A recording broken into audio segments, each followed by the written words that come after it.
आम आदमी पार्टी से राघव चड्ढा, उनके साथ जो 6 अन्य लोग बाहर जाना महज संगठनात्मक जंग का है नहीं, बल्कि ये उन ढांचागत कमजोरियों को उजागर करती है जो समय के साथ पार्टी के भीतर पनप रही थी। चड्ढा और अन्य लोगों के पार्टी छोड़ने को केवल एक वैचारिक मतभेदों का नहीं है, बल्कि पार्टी के भीतर उभरती हुई सत्ता संरचना के प्रति एक प्रतिक्रिया के तौर पर भी देखा जा सकता है।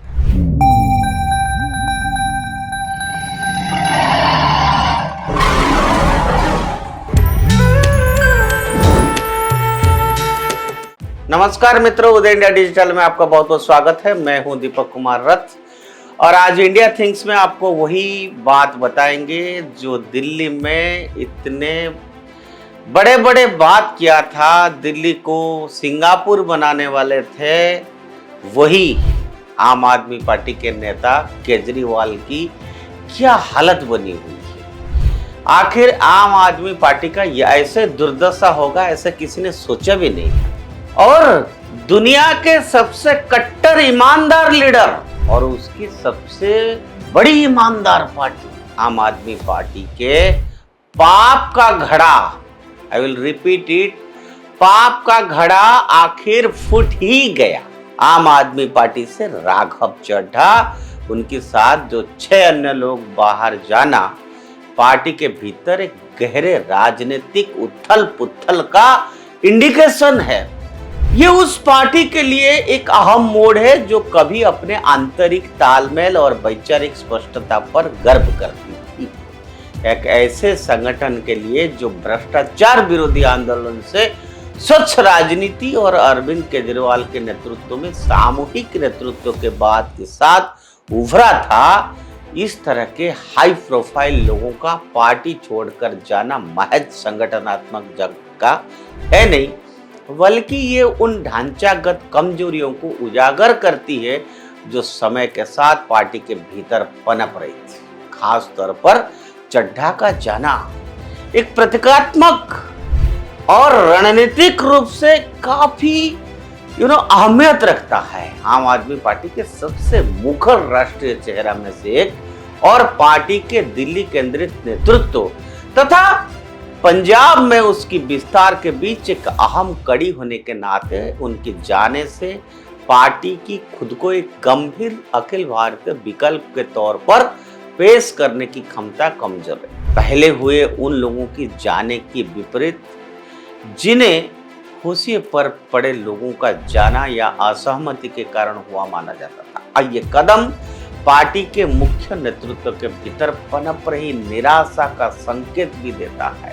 राघव चड्ढा आपके एक युवा और नीति उन्मुख चेहरे के प्रतिनिधित्व करते थे, जिन्हें अक्सर राष्ट्रीय मंचों पर पार्टी के शासन मॉडल को स्पष्ट करने का काम सौंपा जाता था। उन्हें खोने के बाद पार्टी के विश्वसनीयता और निरंतरता दोनों को ही नुकसान पहुंचा है। इसके अलावा आप ये वाला वीडियो देखिए। असली जो झगड़ा है, जो पंजाब और दिल्ली से जो उगाही की गई थी उसकी लड़ाई है। जो माड़ उगाही करके सिंगापुर पहुंचना था वो इसको इंग्लैंड लेके चला गया था और इस दौरान इसको दिल्ली में मुर्गा बना के पीटा गया था और उसके बाद इसको चंडीगढ़ में जो गुप्त कोठी है वहां पे पीटा गया था। तो ये पूरा का पूरा जो मामला है ये पैसे का है और भ्रष्टाचार का है और कुछ मामला नहीं है। तो मैं ये कहूँगा जो आज उसने कल वीडियो डाली थी कि मैं दरिया हूँ सैलाब आएगा, तो सैलाब ये रोया था बेचारा। इसकी आंख पे चोट लगी थी जब इंग्लैंड में जाकर इसने ट्रीटमेंट करा था। इंडिया में तो इसकी आंख पे इतनी चोट लगी थी कि ट्रीटमेंट भी नहीं था, इसकी दोनों आंखें नीली हो गई थी। अब इस वीडियो को देखने के बाद आप सोचिए, राघव चड्ढा का पार्टी में बना रहना हो सकता था क्या? खैर, इन बातों की पुष्टि तो कोई कर ही नहीं सकता, लेकिन ये तो साफ है कि चड्ढा का जाना आम आदमी पार्टी के लिए बहुत बड़ी धक्का है, बुरी खबर है। अगर राघव चड्ढा का जाना बुरी खबर है तो शायद इससे यह भी गहरा झटका संदीप पाठक के जाने से भी लगा है। अक्सर पार्टी के पर्दे के पीछे रणनीतिकार कहे जाने वाले पाठक आम आदमी के electoral strategy, candidate selection, organizational discipline उसके केंद्र में रहते थे।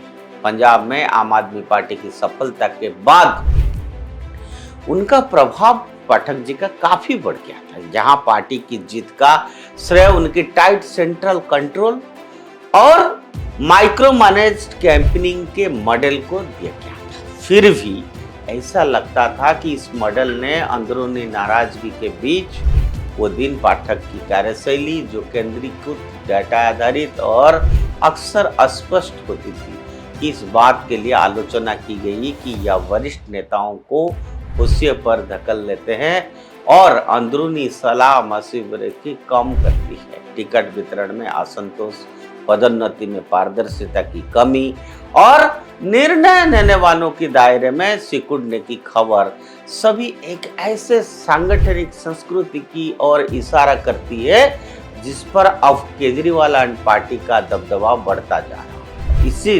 लिहाज से पाठक की भूमिका विरोधाभासी रही है। उन्होंने आपको चुनावी तौर पर तो मजबूत किया, लेकिन संस्थागत तौर पर कमजोर कर दिया। इस प्रकार चड्ढा और अन्य लोगों के पार्टी छोड़ने को केवल एक वैचारिक मतभेदों का नहीं है, बल्कि पार्टी के भीतर उभरती हुई सत्ता संरचना के प्रति एक प्रतिक्रिया के तौर पर भी देखा जा सकता। और इस अंदरूनी उथल पुथल से एक बड़ा कानूनी और राजनीतिक सवाल भी खड़ा होता है। चड्ढा और उनके साथियों ने भारतीय जनता पार्टी में विलय कर लिया है।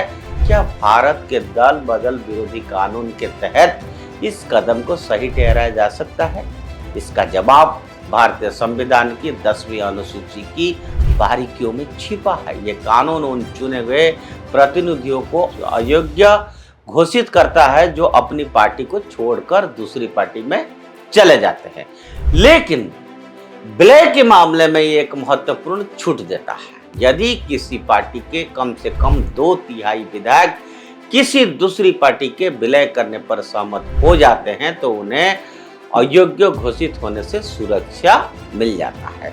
इस संदर्भ में चड्ढा और 6 अन्य लोगों का बीजेपी में विलय एक कानून रूप से वैध कदम माना जा सकता है, क्योंकि वे 10वीं अनुसूची के तहत जरूरी संख्या बल की शर्त को पूरा कर सकते। इस प्रावधान को अवसरवादी व्यक्तिगत दल बदल और सामूहिक राजनीतिक पुनर्संयोजन के बीच अंतर करने के लिए बनाया गया। चड्ढा का सौम्य राज्यसभा में आम आदमी पार्टी की विधायी ताकत का एक बड़ा हिस्सा है और ऐसे हालत में इस विलय को दल बदल के बजाय एक राजनीतिक पुनर्संयोजन के तौर पर देखा जा सकता है। हालांकि राजनीतिक तौर पर इस तरह के विलय के कानूनी दायरे से परे भी असर होंगे। बीजेपी के लिए चड्ढा जैसे नेताओं को अपने साथ मिलाना दोहरे मकसद को पूरा करेगा। एक तरफ विपक्षी दलों को कमजोर करना और दूसरी तरफ अपनी पार्टी में बोलने में माहिर युवा चेहरा को शामिल करने, उसे मजबूत बनाना। आपके लिए ये उनकी साख को एक बहुत बड़ा झटका, जिसके लिए बात को और बल मिलेगा कि पार्टी अपने बेहतरीन नेताओं को अपने साथ बनाए रखने के लिए संघर्ष कर रही है। इसे वैचारिक तालमेल को लेकर भी कुछ असहज सवाल उठेंगे कि क्या आम आदमी पार्टी के नेता एक ऐसे दल में आसानी से ढल पाएंगे जिसका राजनीतिक दर्शन उनसे बिल्कुल अलग है? इन सारी सवाल का जवाब तो भविष्य के गर्त में ही, लेकिन सच्चाई यह है कि केजरीवाल अपनी ईमानदारी की इफली पीटा करते थे, उनकी इफली में छेद हो गया है। अभी तो ये खबर भी चल रही है कि पंजाब की 63 विधायक राघव चड्ढा के संपर्क में हैं और अगर ऐसा हो गया तो अरविंद केजरीवाल के सपनों का शीश महल पंजाब में भी ढह जाएगा। अब आगे आगे देखना होगा कि क्या क्या होता है। और मैं बता दूं, राजनीति में सब कुछ संभव है।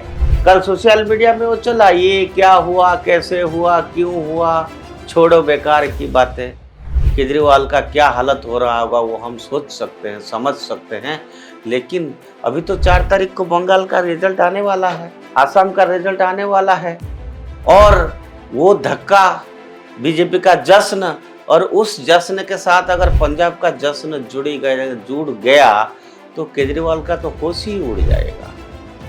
इसीलिए कहा जाता है कि यूं नहीं मैं नेता बन जाता हूं, यूं नहीं कोई संगठन बना लेते हैं। संगठन बनाने के लिए नीति और आदर्श की जरूरत है, विजन की जरूरत है। ग्राउंड वर्क्स की जरूरत है, सबको साथ लेने की ताकत चाहिए। अटल बिहारी वाजपेयी को देखिए, पंडित अटल बिहारी वाजपेयी ने इतने सारे पार्टियों को साथ लेके भी केंद्र में सरकार बनाया, नीति के साथ, आदर्श के साथ, विरोधी होते हुए भी विरोध करने का एक मर्यादा सीखा इन्होंने।